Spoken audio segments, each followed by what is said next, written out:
In the tunnel. In the tunnel. In the tunnel. You're listening to In the Tunnel.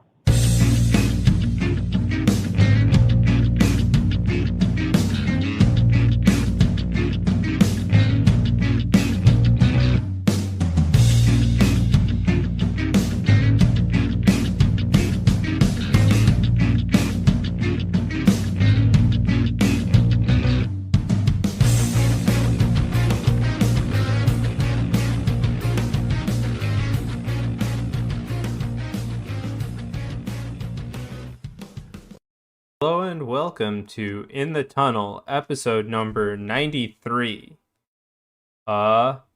Yeah, life got in the way, I guess. These So, hiatuses just get longer and longer. That's just really what it comes down to. yeah. All right, well, we're just going to kick it off, start with the NHL. I don't know about you, but it's probably the sport that we both watch the most. Uh, Actually, for me this year, it's been harder to get into it. Oh, really? I haven't really been getting into most sports right now. Okay. Yeah, I've Like been I follow them, but like watching them is just a completely different thing. It's just easier to scroll through Twitter. Yeah, no, I've caught at least parts of every Devils game so far and a few of the others. So yeah. Over here we have probability to make playoffs all the way to winning cup. So aside from the pretty much expected Panthers and Hurricanes to be basically guaranteed to make the playoffs at this point, Mm-hmm. you have Calgary and Edmonton also at and Tampa Bay at pretty high percentages. Yeah. Any numbers surprise you as being so high or so low so far? I mean, I know it's early, and I know Vegas is, been a contender for a number of years, but 54% chance to make the playoffs is remarkably low for a team that's been contending ever since the jump. And they unloaded Fleury being an older guy, no longer being seen as an asset. Um, but they still have Robin Leonard, and for them to be that low, I mean, below the Kraken, who we both agree don't have a lot of offense, is kind of troubling. Um, I just I think I that means mean, that the Kraken are too high.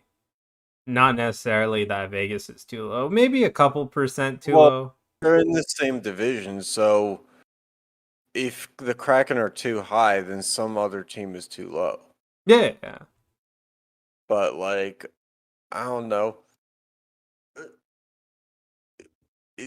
What do you think of the fact that the Hurricanes are as good as they are, and they're still only an 89.9% based on this model to make I the playoffs? I mean, what? Theoretically, they can lose just as many games in a row as they've won, right? Yeah, but it's a forecasting model. Like, Yeah. I mean, I don't know. I think it's fair because you're basically saying like they're the top of this in terms of percentage. They basically have a 90% chance, right? hmm And you're basically saying that there is some possibility they basically lose out the rest of the season, but not much. yeah, no, I agree with that. So yeah. Um, yeah, I mean, most of the other teams are kind of right where you would put them. I I mean, mean, the Metro is the Metro, I guess. Like all teams aside from the Islanders are pretty close in there. mhm. Uh yeah. Central is the Central. Yeah. Like, what do you really expect out of the Central? You kind of know in a lot of divisions in hockey right now who you're going to get out of it. Yeah. And you kind of know that the teams that have been rebuilding for the past 2, 3 years are still kind of rebuilding. And Uh that's why, yeah. Buffalo, Ottawa, Red Wings, they're all kind of still in that same place I because they've been mean, long rebuilds. you have the bottom feeders of the Coyotes, the Blackhawks, the Senators, right? I think those are the lowest three. hmm So, yeah, I mean, I think that's pretty expected. Yeah. I mean, all this tells me is it's gonna still be a Metro race like no other. Uh, and It always is for yeah, some and reason. the rest of the league is like some maybe slightly figured out, but some not really. Yeah, pretty much. Yeah. Also, are we ready to just say that Carter Hart is bad?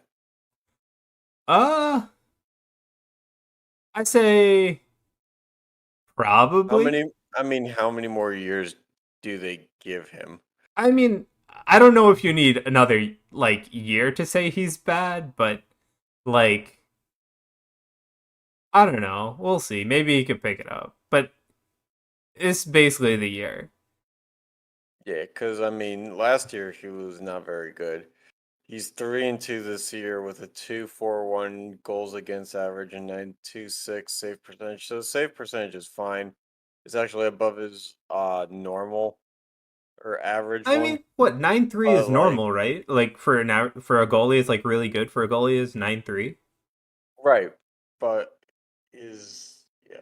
I mean, 2.4 is this is his lowest goals against average, but they're just not winning. But also like how much of that like if he has a almost a .93 with 2.4 goals against or how much of Mhm. that is just the defense letting so many shots get to him?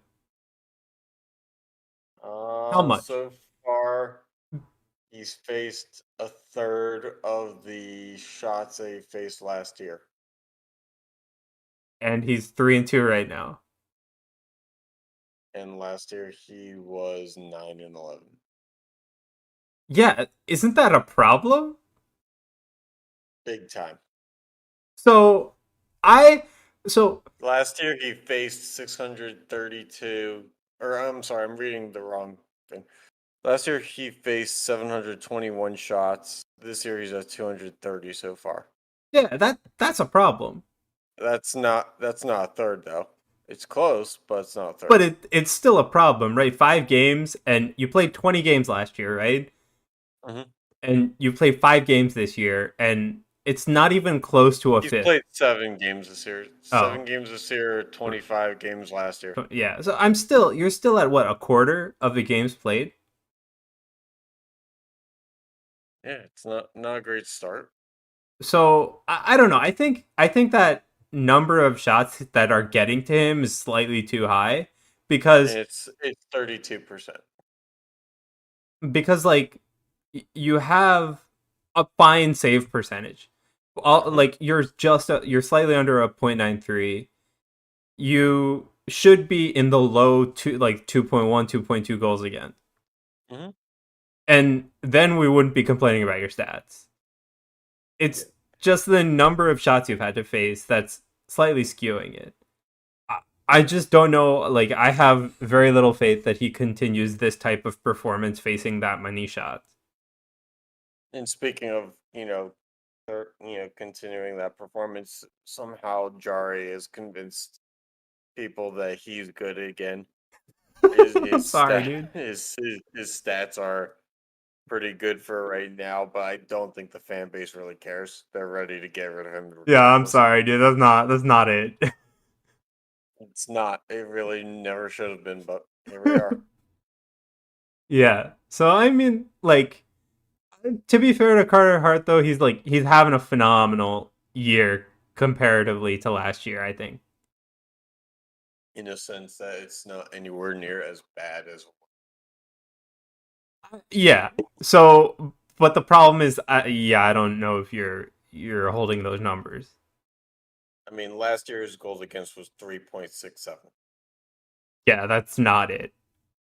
That's yeah. That's probably That's barely a 900 save percentage. well, that's about as not it as it can get. Yeah. All right. Anything else you want to talk about for the NHL? No, not really. All right. So let's look at the MLB, even though we are a little late, huh?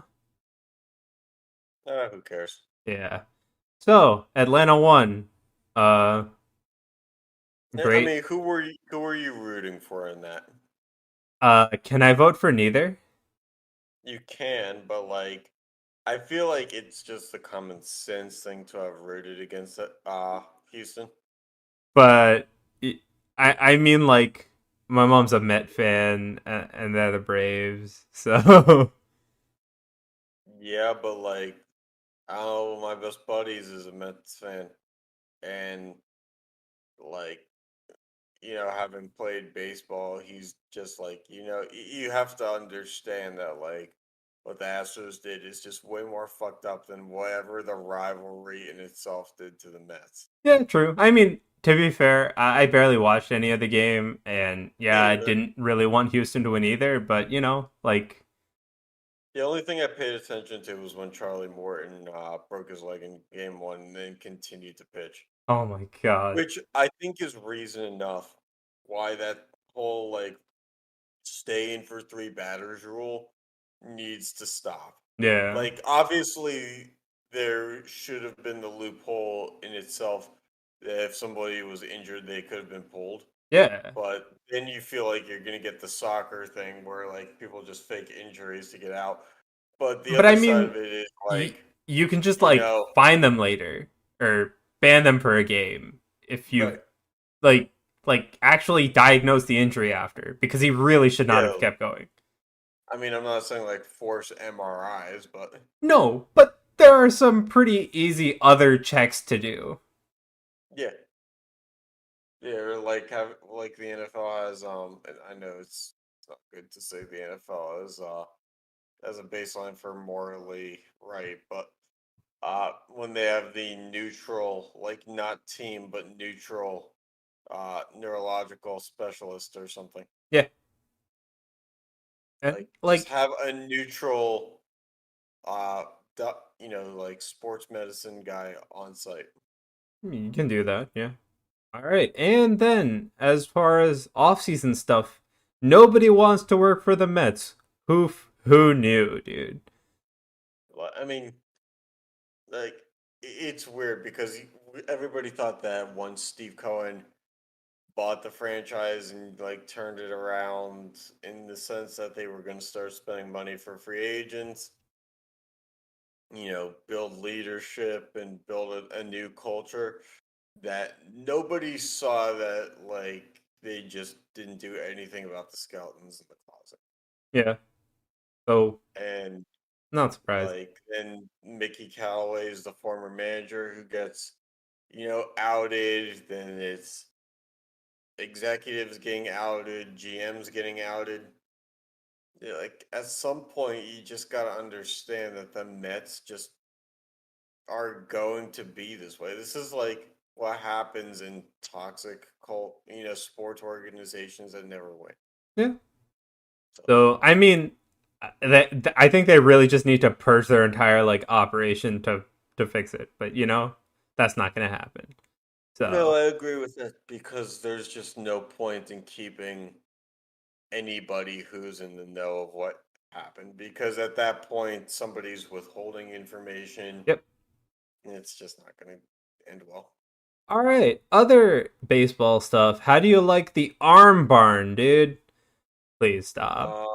Yeah, yeah, it really does need to stop. I mean, kudos to PETA for like giving a shit, but this has absolutely nothing to do with any kind of animal abuse. They want you to change from saying the word bullpen because it's somehow insensitive to an animal that is nowhere near any baseball field. It's like, what are they going to go after the Durham Bulls to just because it's a minor league team that shares the name?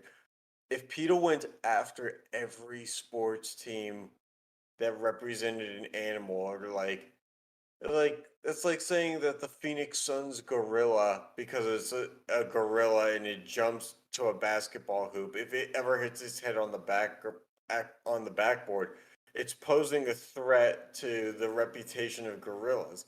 It's like no, it's just a fucking guy in a suit. Like I mean, it's there's also nothing saying to like do. the Ducks should rename themselves because we don't want like ducks on ice smashing their Yeah, bodies into each other and getting yeah. hurt. Every team that's in a fucking rebuild should be considered abusive to PETA because all they do is conduct detrimental reputation to the animals in which they represent. Well, good luck with that. All right. My wording was probably horrible on that, but it's late and I just don't care. Basically, what I'm saying is like PETA would go after if PETA had anything. Fuck a salary cap. If PETA was serious about making shit happen and making change happen, go after the teams that are so bad that they're embarrassing what an animal is.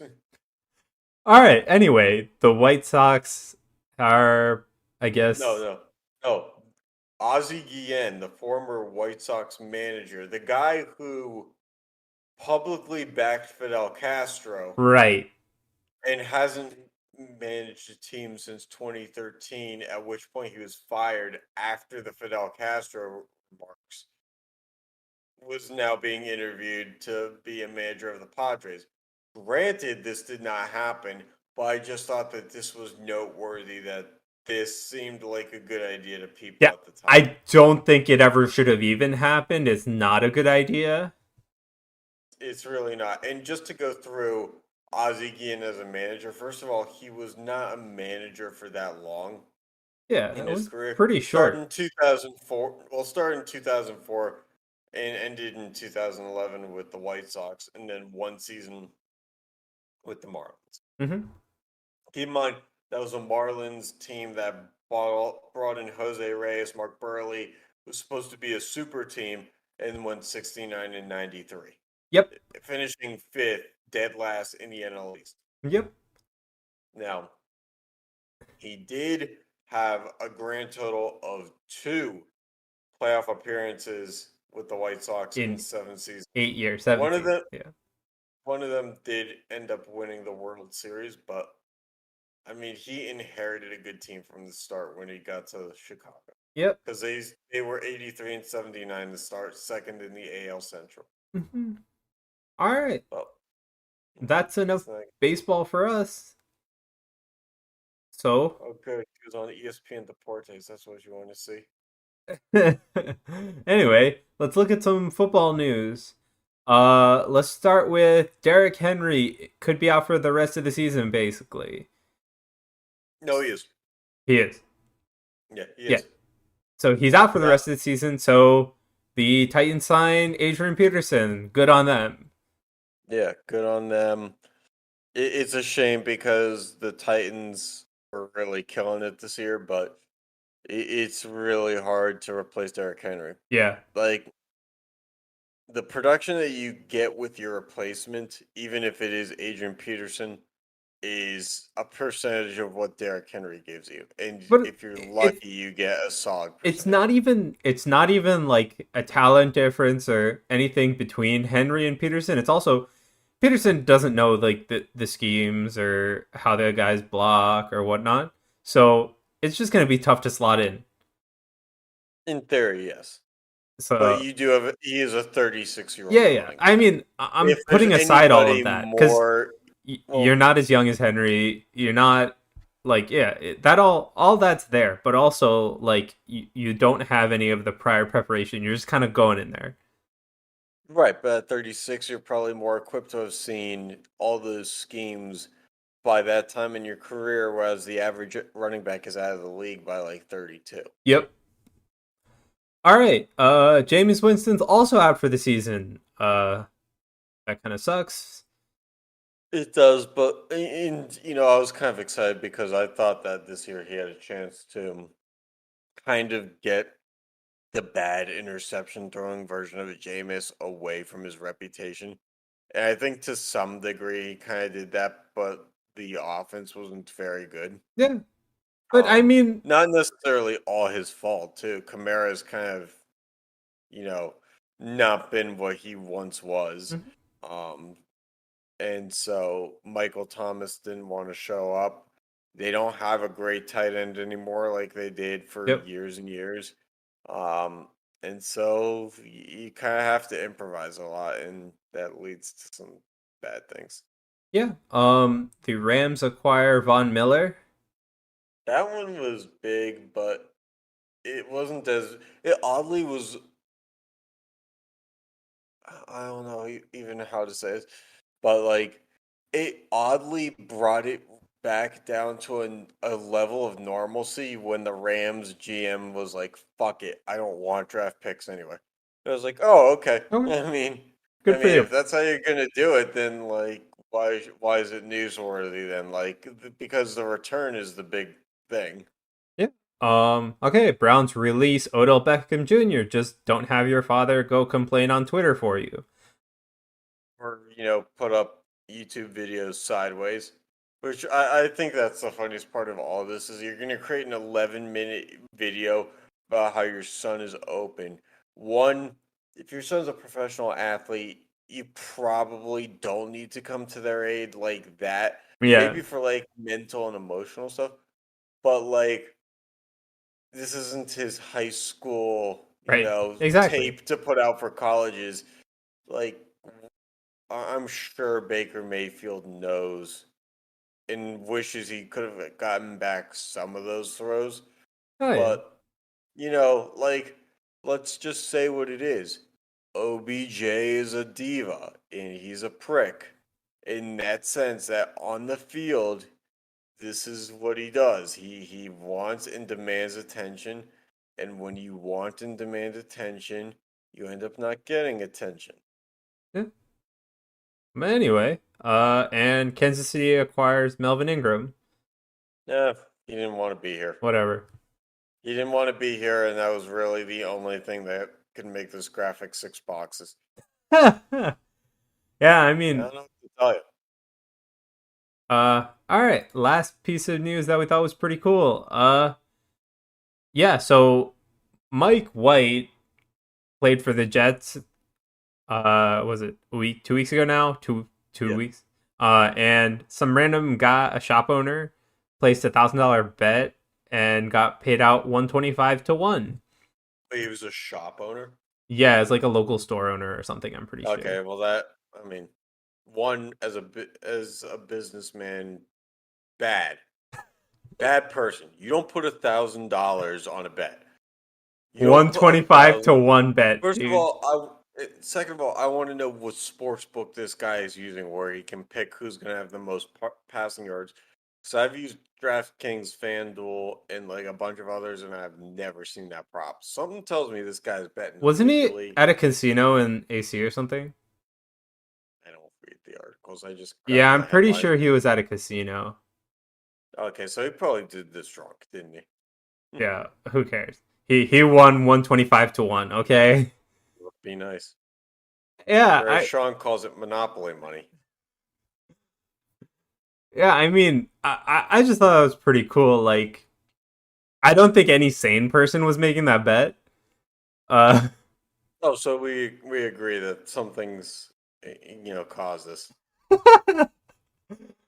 I uh, mean, it worked out, but like that's like I saw on Twitter last week, and somebody was like, created a parlay, and it was like, well, it could happen, and it was a $1 bet that would pay out 3 point some billion. You know what it was? what?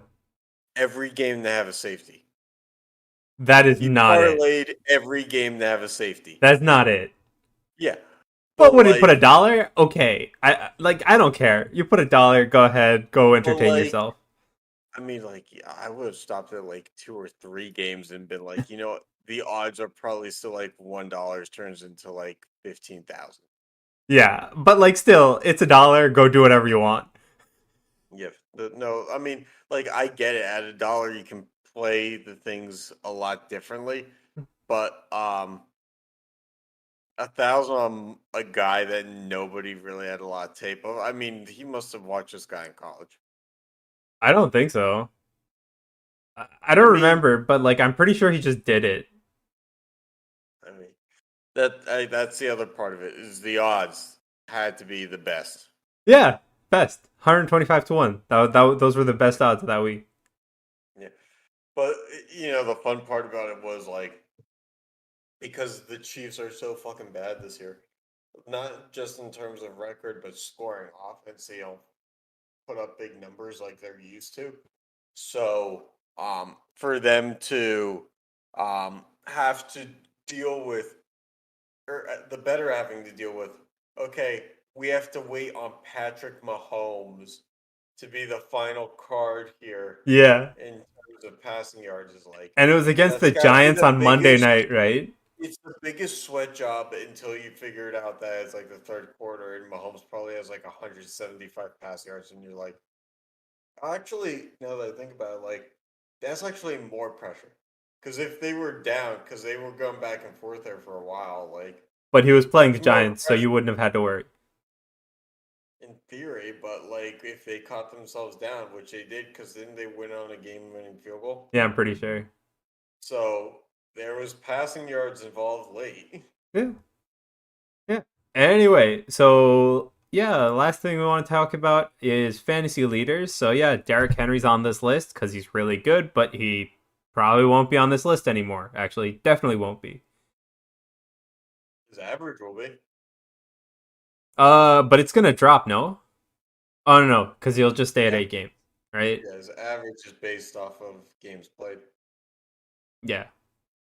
Um, yeah, you know what? It really pisses me off that Tom Brady's in the top three. Like, I mean, let when he was in New England, and granted, different scheme, different coach, different game plan, he never put up fantasy numbers like this in New England. That's when he was being considered as the GOAT. yeah, but I Like, mean, let's just take it as it is. Cooper Cup, whoever drafted him, you're having the best season of your life. see, like, part of me, like, always goes into the drafts and is like, oh, Robert Woods is the more appealing one. Because I'd rather grab the guy who's going to get the catches that the guy who's double teamed is going to get. I also wanna bring up 6 of the top 8 are quarterbacks, And right? that kind of lead. I mean, hey, I picked up Tyrod Taylor for like a minute and a half when he came off of IR.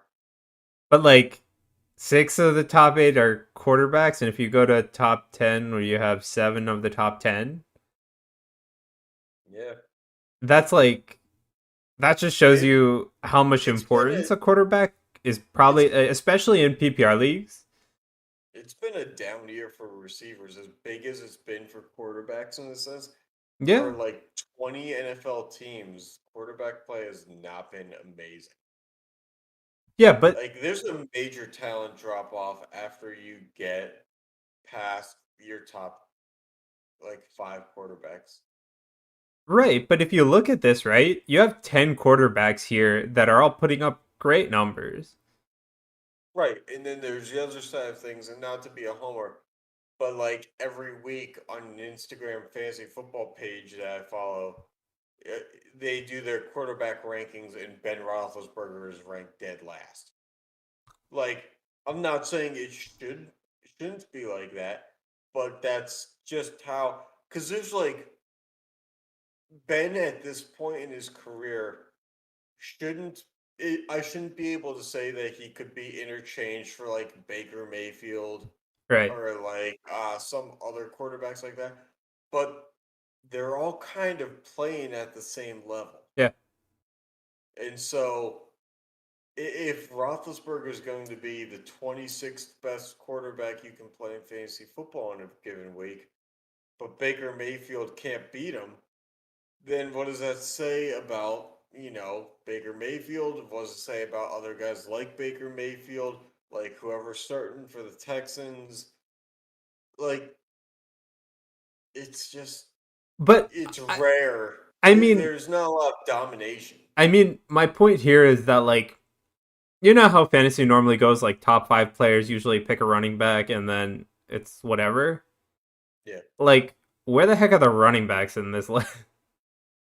Yeah. Well, I mean, You it's got not Derrick been a big. Henry, but he's It's out for the not been season. it's not been a huge year for like throwing to the running back either. Yeah, exactly. That's my Because point. jet sweeps are so popular now. Jet sweeps and reverses have taken over that kind of screen game. Yeah. So wide receivers just get the rushes, and then wide receivers get bigger stats.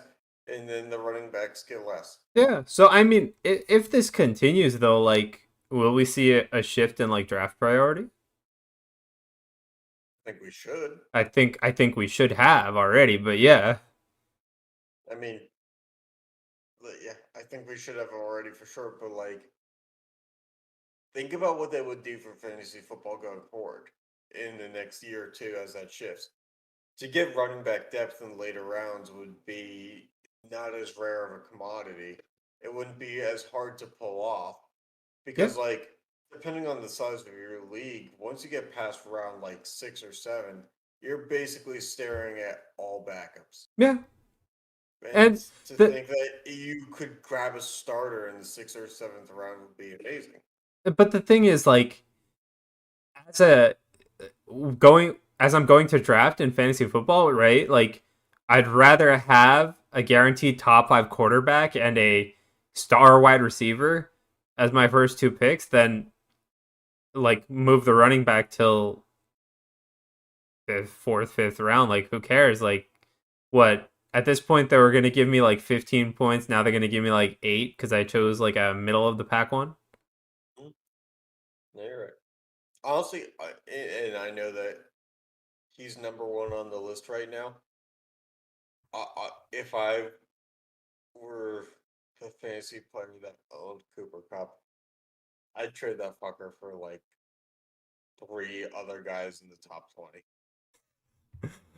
Yeah, who's gonna give you that trade though? Somebody would, because they're going to see the headlines and see Cooper Cup on pace to break Calvin Johnson's receiving record.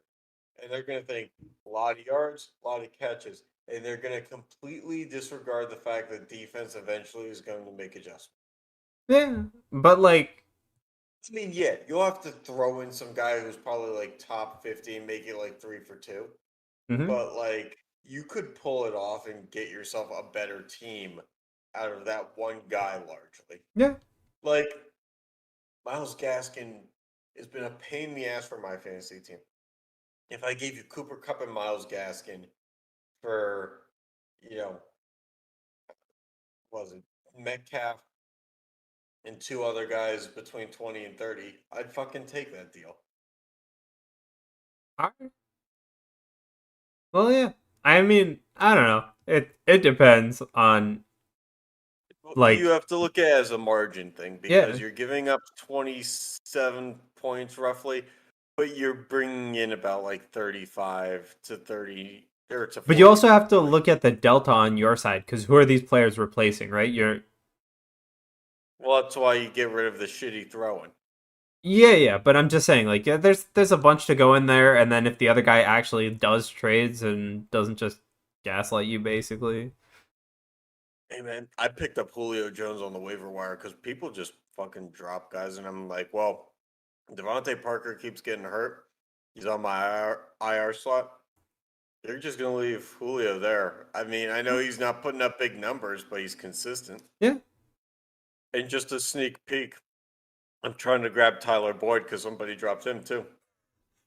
All right. He's because Jamar Chase is, getting all those, throws to him, but I'll take Tyler Boyd over Kendrick Bourne. Mm, yeah. See if I can solidify him. Also, I started 0-3 in my league this year and have proceeded to win the last 6, and Oh, I'm okay. now 6-3. Nice. Whooped the shit out of the number 1 team this past week, like an 80-point win. All right. How's yours been? I don't. Oh, you used to. Yeah, I don't have. I dropped my slot this year because I don't want to play in a 14 team league. Yeah, mine's 12 team this year, which is like the biggest I've gone That in a is while. the largest I would go. Right.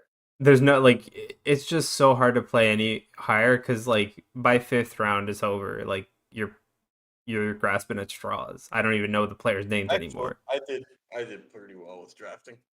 I haven't had to make any trades. Eh, all right. Not to Anything else brag. you want to Not talk to about? brag. No, I'm pretty good here. Next time we gotta get an episode up soon. But next week, I do want to talk about the Suns because of what has been reported with their owner. Oh, okay. Well, Um, we'll see. because when 70 plus people complain about the owner being racist and misogynist, um, 70 is a large number. Yeah. So we'll get into that and what that means for the organization because ironically, or not so much ironically, but coincidentally, it might actually be the best thing that happens. So, All right. Well, we'll catch you next time, I guess. yeah.